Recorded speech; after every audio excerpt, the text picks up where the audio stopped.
Hello everyone. आज की video में मैं आपको बताऊंगी डिफ्यूजन एंड ऑस्मोसिस क्या होता है। हमारा फर्स्ट टॉपिक है डिफ्यूजन। डिफ्यूजन की डेफिनेशन है spontaneous movement of substances from region of high concentration to region where its concentration is low till equilibrium reached. इसका मीनिंग है सब्सटेंसेस जैसे कि लिक्विड एंड गैसेस मूव करते हैं एक रीजन जहां उनकी कंसंट्रेशन यानी अमाउंट या नंबर ज़्यादा है वहाँ से ऐसे रीजन में जहाँ उनकी कंसंट्रेशन कम होती है। मॉलिक्यूल्स का मूवमेंट तब तक होता है जब तक रीजन 1 एंड रीजन 2 में मॉलिक्यूल्स इक्वल नहीं हो जाते। एक्चुअली इक्विलिब्रियम एस्टैब्लिश्ड होने के बाद भी मूवमेंट होता है, लेकिन अगर एक मॉलिक्यूल रीजन 1 से रीजन 2 में जाता है तो एक मॉलिक्यूल रीजन 2 से रीजन 1 में भी जाएगा। हम डिफ्यूजन को एक एग्जांपल से समझते हैं। ये एक बीकर है, इसमें वाटर है, इसमें इंक की एक ड्रॉप को ऐड करते हैं। कुछ टाइम के बाद इंक कंप्लीट वाटर में मिक्स हो जाती है। ऐसा डिफ्यूजन के कारण होता है। इंक फर्स्ट बीकर में इंक की ड्रॉप का हाई कंसंट्रेशन है, मिडल में, सेकंड बीकर में इंक कंप्लीट वाटर में डिफ्यूज हो जाती है। हम कह सकते हैं डिफ्यूजन का मीनिंग है फैल जाना यानी स्प्रेड हो जाना। डिफ्यूजन का प्रोसेस सेल्स में भी होता है। जैसे कि आपको पता है सेल की आउटर बाउंड्री को सेल मेम्ब्रेन कहते हैं।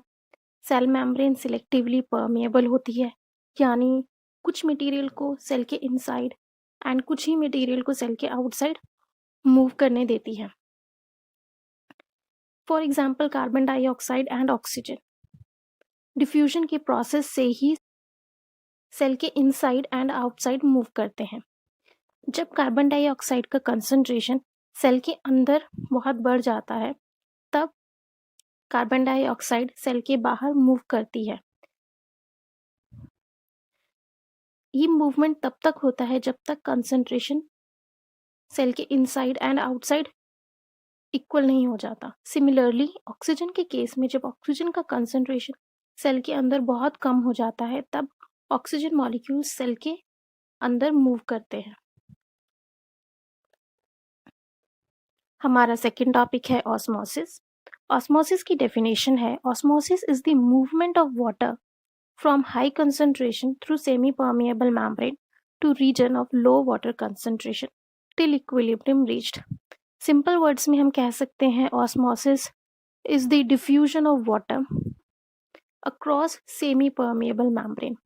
Osmosis only semi-permeable membrane में ही होता है एंड osmosis के केस में वाटर हाई कंसंट्रेशन रीजन से लो कंसंट्रेशन रीजन में मूव करता है।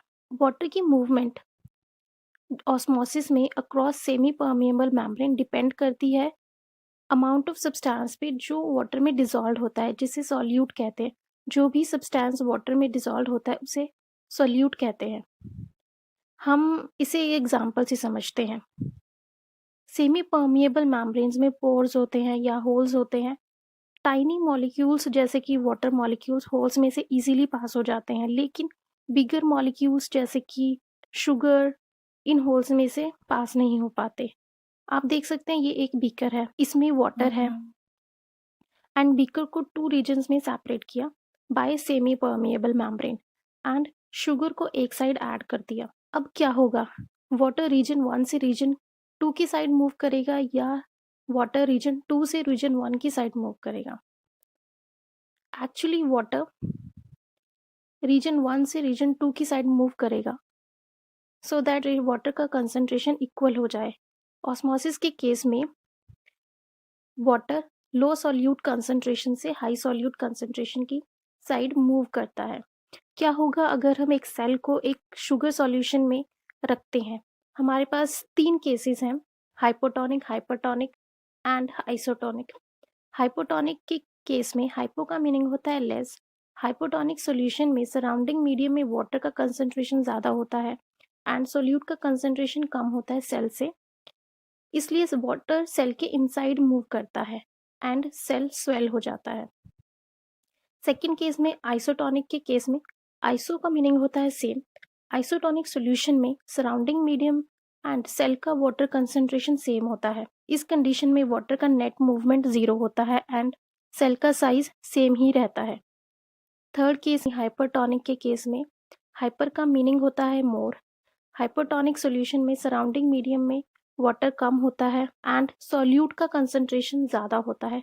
सेल से according to osmosis definition water low solute concentration से हाई सॉल्यूट कंसंट्रेशन की तरफ मूव करता है, इसलिए सेल से सराउंडिंग मीडियम में मूव करेगा। हम ऑस्मोसिस को एक एक्टिविटी से समझते हैं। हमारे पास कुछ रेजिन्स हैं यानी किशमिश हैं, उनको हम प्लेन वाटर में रखते हैं। कुछ टाइम के बाद हम देखते हैं कि रेजिन्स स्वेल हो जाती हैं।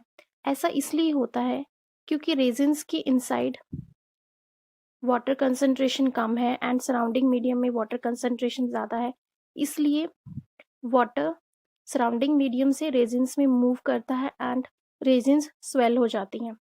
सेकेंड केस में अगर रेजिन्स को हम एक शुगर सॉल्यूशन में रखते हैं तो रेजिन्स श्रिंक हो जाती है। ऐसा इसलिए होता है क्योंकि वाटर रेजिन्स से सराउंडिंग मीडियम में मूव करता है।